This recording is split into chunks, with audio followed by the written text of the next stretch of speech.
Boa noite, irmãos queridos. Estamos aqui hoje, dia 24/3/2024. Agora são 18 horas e 41 minutos. Estamos aqui na Igreja de Interlagos. Para quem não me conhece, meu nome é Hélio Pilvezan. Estou falando isso por causa da gravação, irmãos. Eu sou pastor aqui desta igreja, né? E você é nosso convidado. Se você chegou aqui através do YouTube, queria que você soubesse que nós temos cultos regulares, todas as sextas-feiras, às 20 horas, e temos também no domingo, às 18 horas. Se você for participar conosco, que você entre com o microfone desligado e com a câmera desligada. Caso você queira conversar, bater um papo, espera chegar ao final da gravação, espera chegar no final do culto, aí você pode conversar com a gente, perguntar. Temos também um canal lá no www.igrejadeinterlagos.com.br. Lá você tem um botãozinho aqui em cima, que é o ao vivo. Você pode participar com a gente, só ver o horário do culto. Você entra nessa sala aqui. Temos o Instagram, temos o Facebook. Tá meio desativado, mas a gente está lá, tá bom? Você pode nos achar lá também. Tá ok? Então, vamos à mensagem de hoje. Antes, portanto, nós vamos fazer uma pequena oração. Deus querido, nós te louvamos e te agradecemos por esse momento, por esse culto que nós estamos aqui, Senhor, para te louvar, te engrandecer e aprender de ti. Queremos, Pai, que o Senhor se faça presente aqui, conforme a tua vontade. Que o Senhor nos abençoe, que o Senhor possa falar com os nossos corações e com aqueles que estão assistindo a gravação também. Peço, Senhor, que o Senhor nos visite, em nome de Jesus. Amém. Bom, na sexta-feira, irmãos, eu falei que ia falar um negócio um pouco diferente para vocês, certo? Vou dar uma aula hoje para vocês. Algumas explicações. Porque é assim, irmãos. Tem muita gente... Tá muito na moda essa questão dos ETs, né? ET disso, filmes com ETs, com vida extraterrestre, e é muito gostoso, né, esses filmes de ficção científica, que tem extraterrestres, civilizações, sabe, tipo Star Wars, Viagem, como é que é? Star Trek, são filmes muito legais, eu gosto, eu adoro ficção científica, mas eu tenho que avisar para vocês que eu sou físico, formado em física. Né? Eu estou dizendo isso não para minha glória, mas só para que as pessoas que estiverem assistindo entender quem é que está falando. Né? Eu fiz física e fiz mestrado em física nuclear também. Então, a física é a minha praia, eu gosto, e sempre que eu posso eu falo um pouco de física. Né? E tem muita gente aí que ainda tem dúvidas sobre essas questões de vida fora do planeta Terra. Nós somos crentes em Cristo. Né? E como é que eu devo pensar a respeito de extraterrestres? Eu, como cristão, como eu devo pensar sobre esse assunto? Tá certo? Então, eu quero trazer à luz aqui para vocês um pouquinho só. Só vou dar um gostinho, porque eu não tenho muito tempo para falar. Sobre essas questões que envolvem vida fora do planeta. Né? O ser humano tenta fazer essa conexão, né? Ciência e fé. Tenta unir a ciência e a fé. Tenta colocar a ciência tentando explicar a existência de Deus e a fé tentando se comunicar com a ciência. Mas não dá certo, gente. É que nem óleo e água. Não mistura-se essas coisas. Nós não vamos misturar. Por quê? A nossa fé trata da nossa alma. A fé que nós temos no Senhor Jesus, ela veio para que a gente possa tratar a nossa alma, tratar o pecado. O homem, ele está num contexto de desarmonia com Deus. E isso é uma questão espiritual. E a ciência é outra coisa. A ciência, ela trata do material, né? Trata daquilo que está na natureza, né? Então, a gente precisa tomar um certo cuidado com isso, na hora de estruturar o nosso raciocínio sobre a fé e a ciência. Então, eu vou tentar aqui, em poucas palavras, trazer à luz para vocês esse assunto.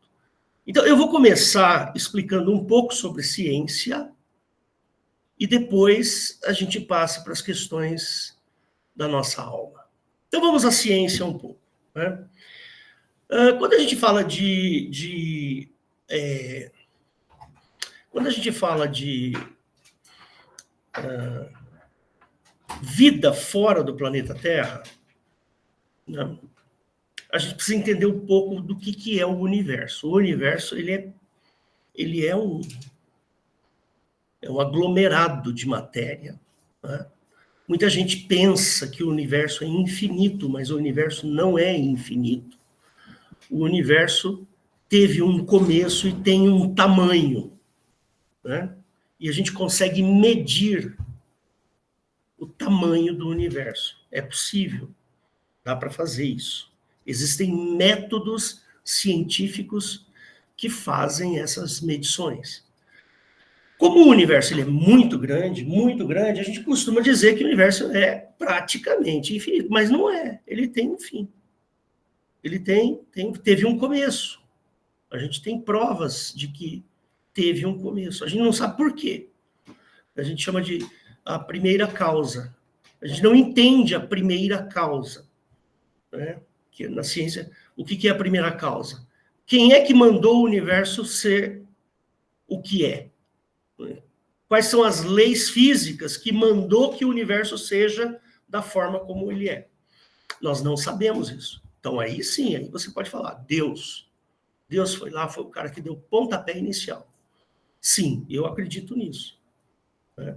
Eu acredito nisso. Mas não quero aqui ficar versando sobre esse assunto. Eu quero falar um pouquinho sobre a estrutura do universo. O universo, irmãos, ele é um grande espaço aonde você tem aglomerados de matérias. Então, por exemplo, vamos dar um exemplo aqui na nossa cercania. Nós estamos dentro de uma galáxia. O que é uma galáxia?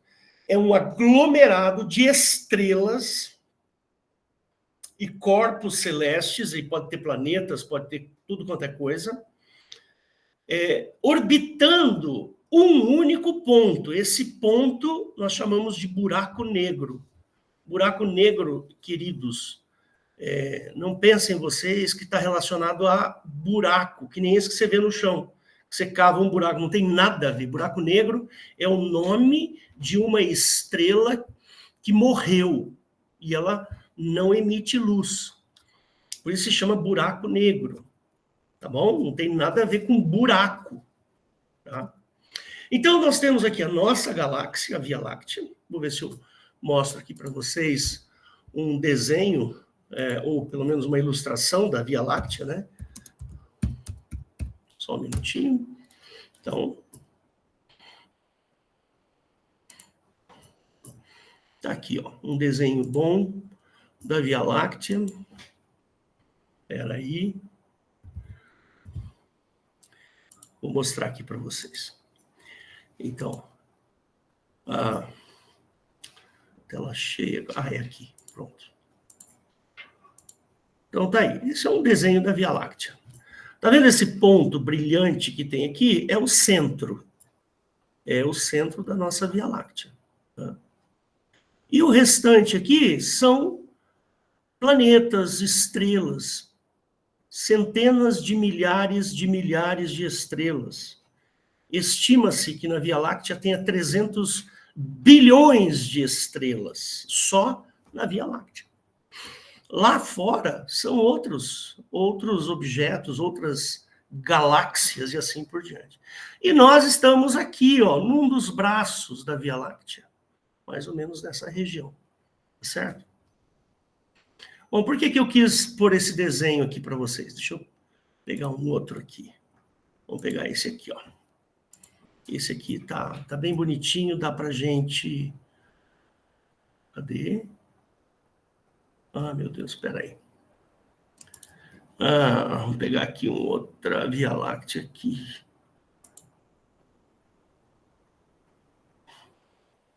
Esse cara aqui não está querendo deixar eu entrar. Mas vamos pegar aqui esse, talvez esse aqui dê para mostrar para vocês. Eu queria que fosse uma tela inteira, sabe, irmãos? Mas eu não estou conseguindo expandir para uma tela inteira. Então, vocês estão vendo esse aqui? Deixa eu fechar aqui os outros. Então, esse aqui é um desenho muito parecido com o desenho da nossa galáxia. E nós estamos aqui assim, ó, mais ou menos aqui, nesse local. Vocês estão vendo o meu cursor aí? Dá para ver o meu cursor? Alguém responde aí, por favor. Eu estou vendo, mas eu estou vendo do computador de 32 polegadas. Tá certo. Tá bom, então você já entendeu aqui o que é a Via Láctea, certo? Muito bem. Deixa eu te dar um conceito sobre um outro assunto muito interessante, que é a tal da velocidade da luz, é o que a gente chama de ano-luz. Ano-luz. O que é um ano-luz? Né? Então, nós precisamos entender, e na maioria das pessoas que não estudam física não entende muito bem isso. A gente pensa que a luz tem uma velocidade instantânea, mas não é bem assim. A luz, ela tem uma velocidade. Então, ela caminha a uma determinada velocidade. Então, por exemplo, o Sol, o nosso Sol aqui. A luz que sai do Sol, ela demora 8 minutos aproximadamente para chegar até no planeta Terra, dada a distância que nós estamos do Sol. Então, nós estamos distante do Sol 8 minutos-luz. O que significa isso? Que a distância que eu tenho daqui até o Sol, se eu estivesse viajando na velocidade da luz, eu demoraria 8 minutos. Só para você entender. Não é bem assim não, mas só para você entender. 8 minutos-luz. Então, o que aqui a gente chama de ano-luz é a distância que a luz saiu deste ponto e chegar neste ponto demora 1 ano. Imagina isso. Eu tenho 2 pontos. Tenho esse ponto e tenho esse ponto. A luz sai daqui, vai em direção a esse ponto, chega aqui em 1 ano. Essa distância daqui até aqui, a gente chama de ano-luz. Entendeu? Então, deixa eu voltar lá na minha imagem, que eu queria uma imagem um pouco melhor, mas essa daqui serve, vai dar para explicar. Né? Então, tá aqui, a imagem da Via Láctea.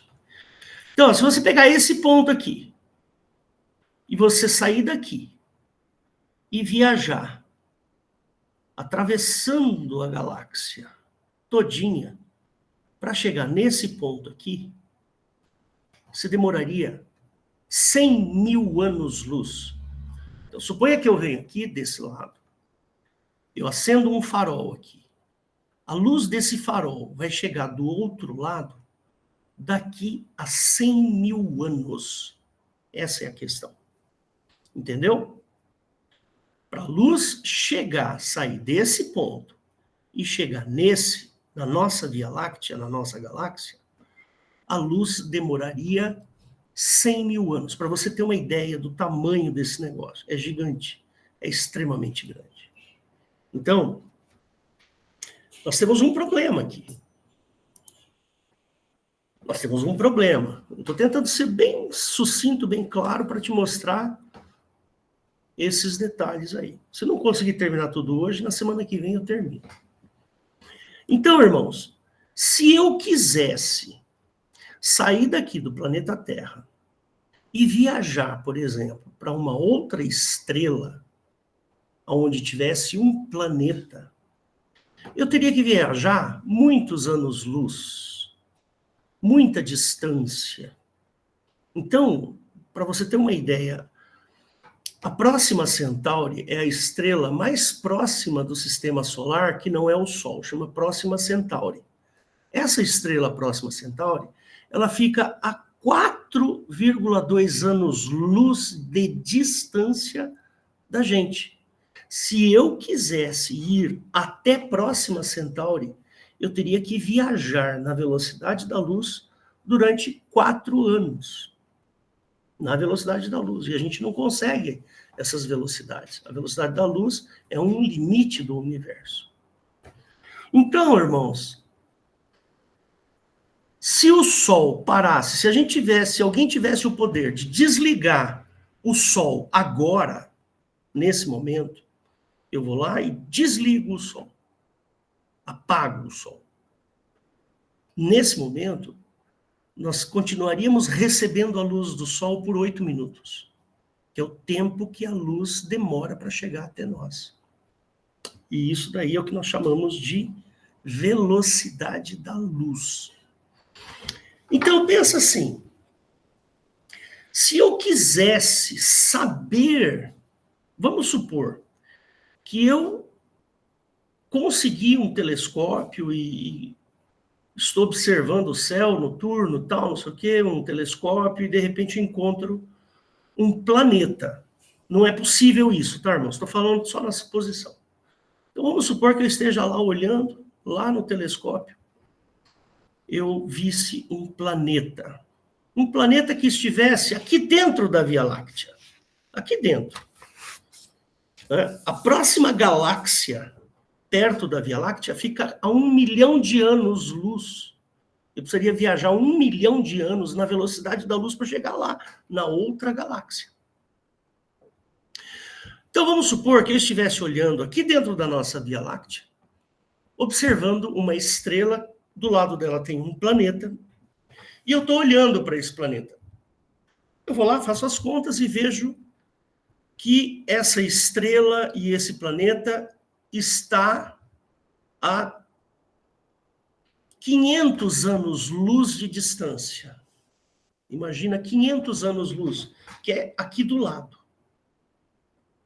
Então significa que aquela luz que eu estou enxergando, aquilo que eu estou vendo, a luz saiu daquele planeta e chegou no meu telescópio.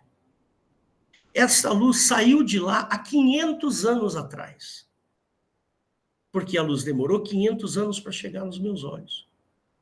E se alguém de lá tivesse me observando, ele só iria me observar daqui a 500 anos, que é o tempo que a luz demora para sair daqui e chegar lá. Bom, por que eu estou falando tudo isso? Porque tem uma mensagem em João capítulo 14, verso 2, que eu vou colocar aqui para vocês. Espera aí, só um segundinho. João 14, verso 2, que diz assim. Só o comecinho aqui. Na casa de meu pai há muitas moradas. Está aqui. Esse versículo, ele é muito mal interpretado por aí. Dizendo que na casa do meu pai há muitas moradas, ou significa que tem muitos planetas que tem gente vivendo lá em outros planetas. Né? Se não fosse assim, eu teria dito, vou preparar-vos lugar. Então, esse versículo é muito usado pelos espíritas para dizer que no universo tem muita vida. Mas vamos voltar na questão da ciência e daqui a pouco eu falo um pouco mais. Veja, em termos científicos, vamos pensar em termos científicos, qual seria a vantagem de eu sair do planeta Terra, viajar 500 anos na velocidade da luz para chegar naquele planeta lá? Qual é a vantagem? A menos que eu tenha uma super mega power tecnologia para ir lá e buscar recursos para a gente aqui. Ou então o nosso planeta está sendo destruído por não sei o quê, então nós vamos morar lá. Alguma coisa assim. Fora isso, não tem vantagem nenhuma. Então, irmãos, por causa desse limite da velocidade da luz, a gente nunca vai ficar sabendo se tem ou não vida fora do planeta. Existem aí algumas vertentes que acham que tem e tal, não sei o quê. Mas a questão toda não é se tem ou não tem. A questão é que é impossível você saber, dada as leis da física. As leis da física não permitem que eu viaje acima da velocidade da luz. Percebe? Que a luz seja instantânea e assim por diante. Então, não é possível, não faz sentido alguém vir para cá, um ET pegar uma espaçonave e vir para cá, porque as leis do universo que regem o nosso planeta são as mesmas leis que regem qualquer outro lugar do universo. Não existe, por exemplo, um planeta onde as leis da física são diferentes das leis da física aqui no planeta Terra. São as mesmas. Nós estamos no mesmo universo. Então não faz sentido isso, esse negócio de nave espacial, ET. Por quê? Porque não existe. A gente já olhou pelo telescópio, a gente consegue enxergar Marte. Marte é um planeta seco. Júpiter é um planeta gigantesco. Vênus é um planeta que tem uma atmosfera extremamente densa. A vida em Vênus é uma vida praticamente impossível ter vida em Vênus. E nos outros planetas também. Ou seja, é só aqui. Nós estamos numa condição especial. A distância que nós estamos... Para você ter uma ideia, Mercúrio é o primeiro planeta que vem depois... Né? Tem o Sol, depois vem Mercúrio. As temperaturas de Mercúrio são absurdamente altas. É muito perto do Sol. Então, de dia faz 200 graus, à noite faz 200 graus negativos. Em Vênus, que seria um planeta parecido com o planeta Terra, a densidade da atmosfera na superfície de Vênus é 20 vezes maior do que a do planeta Terra. A gente não consegue nem chegar lá.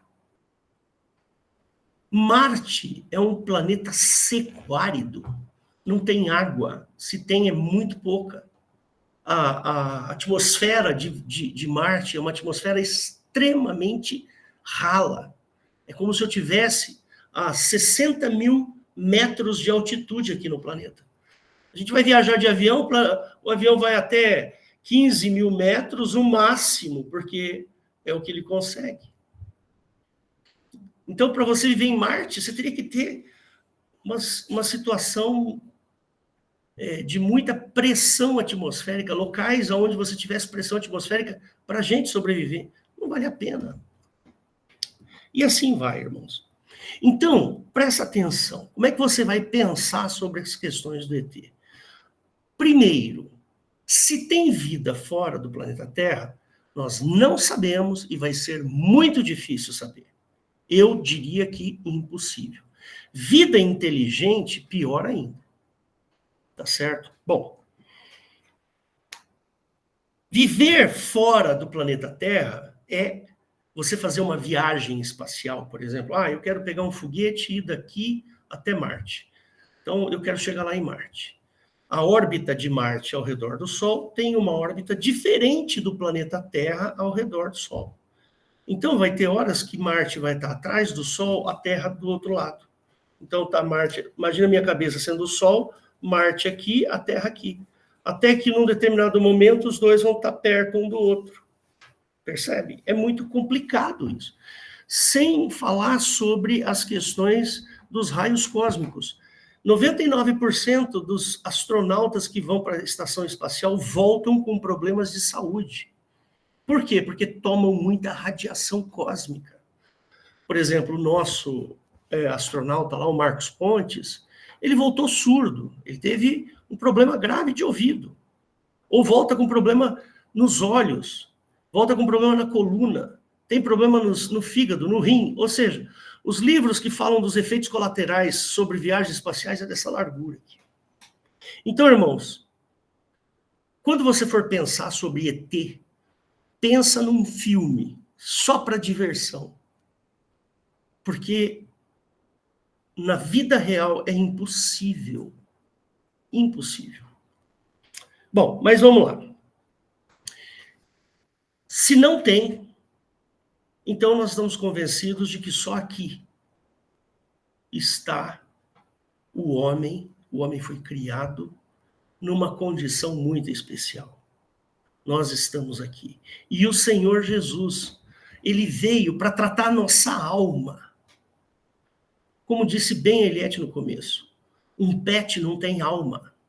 Um pet não tem, ele é instinto, é um animal. Jesus não morreu pelos cachorros.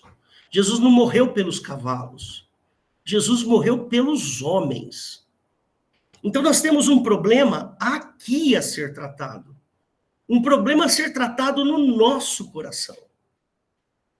Então essa história de ET, isso aí, esquece, irmãos. Formule na sua mente que o Senhor Jesus, ele veio para tratar das questões humanas. Se Deus criou outros lugares com gente, ou com vida inteligente, ou com o que quer que seja, isso aí é um problema de Deus, não é um problema nosso. Se Deus quisesse que nós soubéssemos a esse respeito, ele teria nos dado. Ele teria nos dito isso. Então, irmãos, eu entendo desta forma. Né? Eu entendo que o Senhor Jesus, ele focou no homem, porque o problema da salvação é do homem, não é do ET, se ele existe. Não é do cachorro, não é do pet. O homem tem problemas na sua alma. Quando eu digo alma, eu estou falando do ser humano por completo, corpo, alma e espírito. É só um eufemismo aqui. O homem adoeceu por causa do pecado. Então, o Senhor Jesus, quando morre na cruz, ele recebe todo o poder. Todo o poder está concentrado nas mãos do Senhor Jesus. Não é porque ele queria, não, é porque Deus o Pai confiou a ele, ao Filho, todo o poder. Então, o nosso problema, o problema da nossa alma é o pecado. E o Senhor Jesus foi naquela cruz para resolver um problema insolúvel. Até Jesus, o problema do pecado era um problema que não tinha solução. Não existia a possibilidade do ser humano se salvar. Porque quando ele foi criado para o pecado, para a desobediência. Aí o Senhor Jesus fala assim, não, eu vou para lá. Até a gente estava conversando hoje, foi muito, muito interessante, né? Hoje de manhã, no café da manhã, estávamos eu, a Rosana, o Daniel e toda a família ali, comendo de manhã, a gente estava conversando sobre o sofrimento, né? O sofrimento de Cristo. Tudo surgiu porque nós estávamos falando do amor, né? Nós não sabemos o que é amor. A única pessoa que pode saber o que é amor é a pessoa que sofre.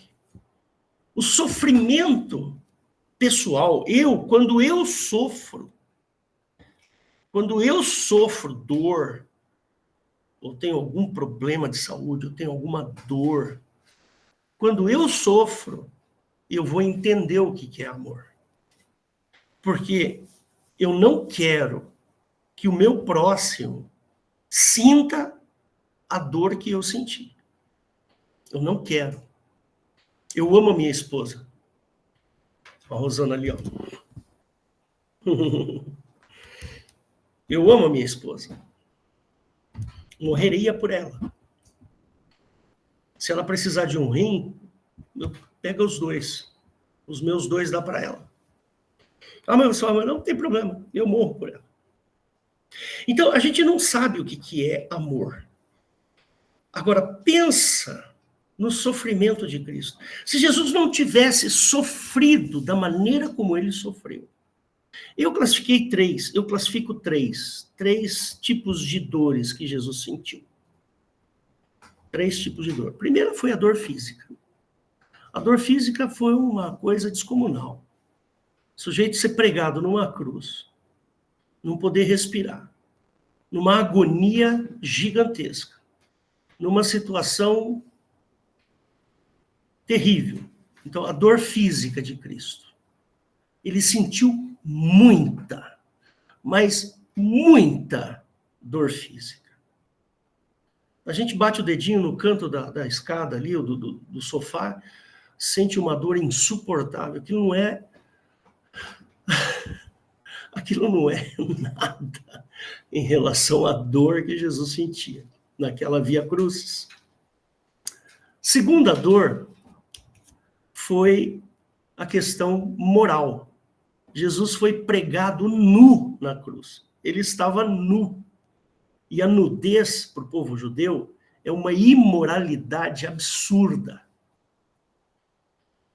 É uma coisa absurda de imoral. Então, Jesus estava completamente exposto. Ele teve uma dor moral muito grande.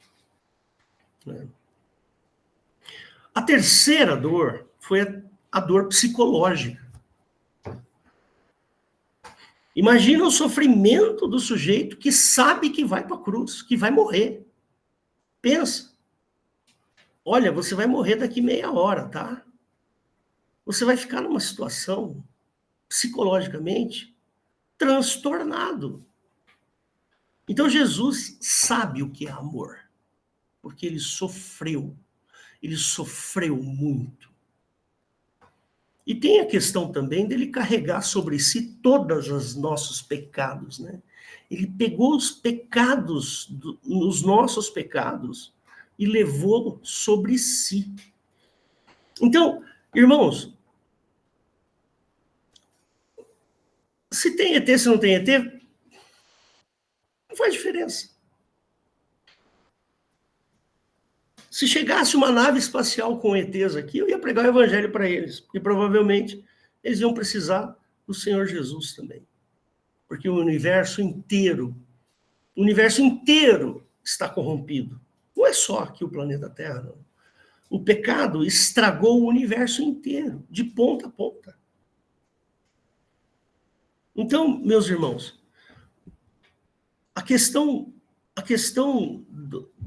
do nosso problema, que é o pecado, ele foi resolvido por Jesus na cruz. Jesus, ele foi a pessoa que falou assim, olhou para o homem e falou assim, não é justo que o ser humano vá para o inferno, vá para a morte. O inferno é morte. Entendeu, irmãos? Não é onde está o diabo, o seu tridente, espetando as pessoas. Não é isso. O inferno é a morte. E o Senhor Jesus nos tira. Ele nos tira desse destino horroroso que ninguém quer passar. Lá em João 14 mesmo, né, você vai ver os versículos, né? Aquele que crer em mim, ainda que esteja morto, viverá. Então, e assim vai. Então, irmãos, quando a gente para pensar nessas questões da física, eu gosto muito de física e tal, eu curto essas coisas, e foi bom ter feito física, porque quando eu fiz física, eu passei a entender melhor as coisas do universo, e aí eu percebi que a minha fé aumentou. Aumentou, porque eu comecei a perceber que as coisas do universo, por si só, não subsiste. Nada subsiste se Deus não botar o dedo. A Bíblia fala que nenhum cabelo, nenhum fio de cabelo cai da nossa cabeça sem que Deus o saiba. Então, queridos, eu estou quase terminando, porque já está avançando na hora. Eu espero que essa pequena aula que eu dei para vocês possa esclarecer essa questão dos ETs. Irmãos, o cristianismo tem bases sólidas e bases que nós precisamos ter na nossa cabeça. Então, algumas bases do cristianismo, elas não podem ficar em dúvidas, nós não podemos ter dúvida. Por exemplo, com relação à ressurreição ou reencarnação. Não pode ter dúvida sobre isso. Não existe reencarnação para o cristão. O que existe é ressurreição. É vida. Reencarnação é morte.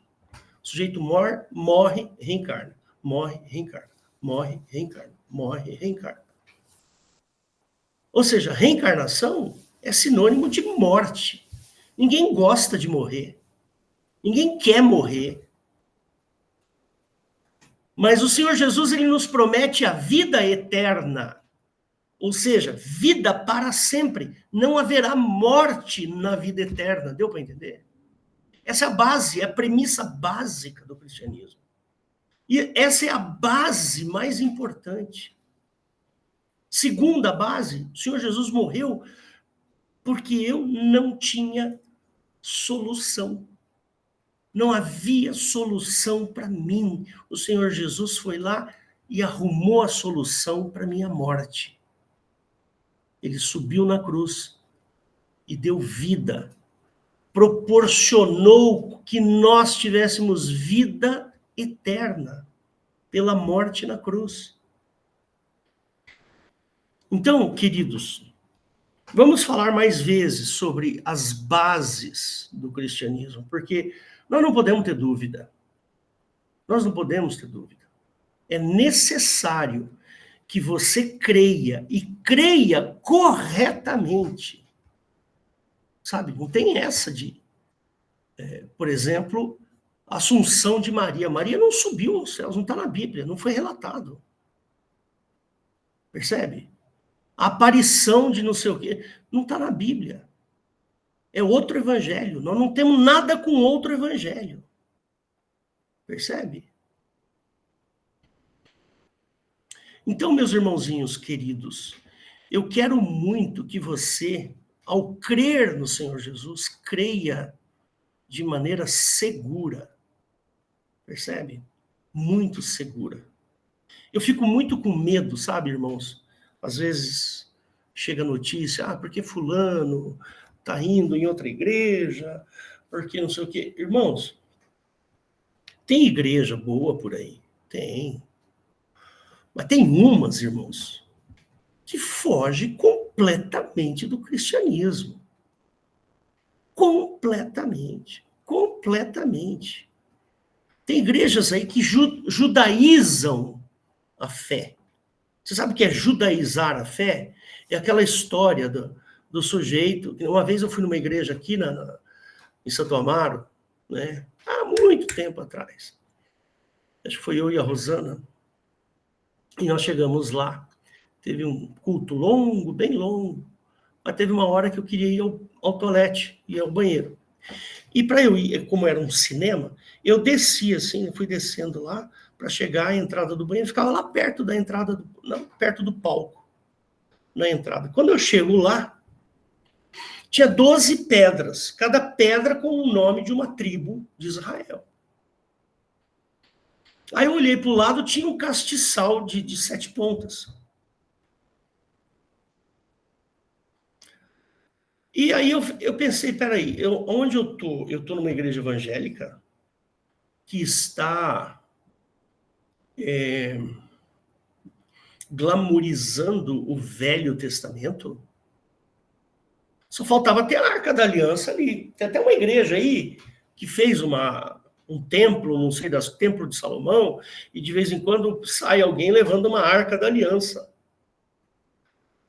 O pastor usa kippá, usa aquele chale de oração do povo de Israel. Mas peraí, isso é cristianismo? Desde quando isso é cristianismo? O outro lá do chapéu, ele se cortou, aí limparam o sangue dele num lençol. E aí passava-se o lençol sobre o povo, porque o sangue do pastor, e quem passasse por baixo daquele lençol, ele ia se curar das suas doenças. Irmãos, isso é cristianismo? Me desculpa, irmão, mas não é. Isso não é cristianismo, é outra coisa, é outro evangelho. E eu não tenho nada com outro evangelho, nada. Como diz aqui, vou mostrar aqui para vocês o outro evangelho. Vou mostrar aqui. Cuidado, irmãos, com o que vocês pensam.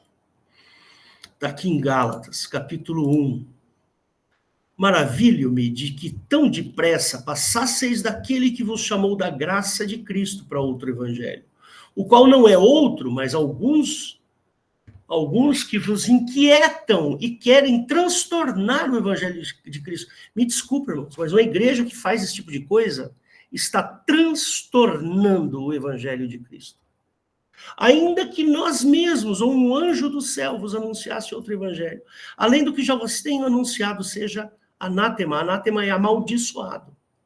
Assim como já vos dissemos, agora de novo vos digo, se alguém vos anunciar outro evangelho, além do que já recebeste, seja anátema. Está aí. Eu não quero transtornar o evangelho de Cristo de jeito nenhum. É a minha preocupação. A minha preocupação é levar o amor de Cristo. Percebe? Levar o amor de Cristo, levar a salvação, propagar a salvação de Cristo, evangelizar. Não prometer aqui, se você der R$1.000, você vai ganhar R$10.000 na semana que vem. Não, olha, compra aqui, ó, o frasquinho da água do Rio Jordão, essa aguinha maravilhosa, você põe lá na sua casa que ela vai. Eu tenho o Espírito Santo, eu não preciso de água do Rio Jordão. Então, irmãos, nós precisamos olhar o evangelho de maneira adulta, não como criança. Paulo mesmo fala, né? Com leite vos criei. Leitinho. Não pude tratar vocês com alimento sólido, porque são imaturos. Não pude tratá-los como espirituais, porque vocês são meninos, crianças. Onde que está esse versículo mesmo, irmãos? Eu não lembro. Deve ser Coríntios, né? Ô, Valdo, acha ele aí para mim, por favor. Eu acho que é Hebreus. Vou olhar. É Hebreus? Dá uma olhada aí para mim.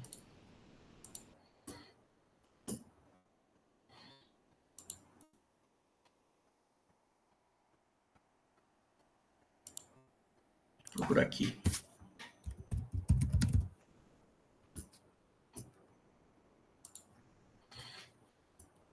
Hebreus 5, 13.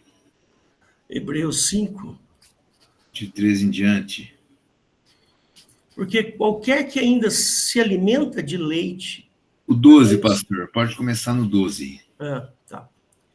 Porque, devendo já ser mestres pelo tempo, ainda necessitais que vos torne a ensinar quais sejam os primeiros rudimentos da palavra de Deus, e vos haveis feito tais que necessitais de leite, não de sólido mantimento. Porque qualquer que ainda se alimenta de leite não está experimentado na palavra, porque é menino. Mas o mantimento sólido é para os perfeitos, os quais, em razão do costume, têm os sentidos exercitados para discernir tanto o bem como o mal. Irmãos, não sejamos meninos, não sejamos insensatos. Vamos olhar para o Evangelho de maneira adulta, de maneira séria. Amém? Vou encerrar por aqui, porque já passou bastante do meu tempo, né? Então, eu queria fazer uma breve oração, uma rápida oração, e aí a gente encerra a gravação. Feche seus olhos. Deus querido, obrigado por esse tempo que nós passamos aqui, que o Senhor nos ensinou, que o Senhor nos advertiu, que o Senhor falou com a tua igreja. Obrigado, Deus. Obrigado porque o Senhor é maravilhoso. E a tua misericórdia é maravilhosa, Senhor. Obrigado. Abençoa aqueles que estão assistindo e aqueles que assistirão esta gravação. Peço isso em nome do nosso Senhor Jesus Cristo. Amém. Amém. Amém. Ótimo. Quem é o próximo aí? Deixa eu fechar aqui a gravação. Pronto.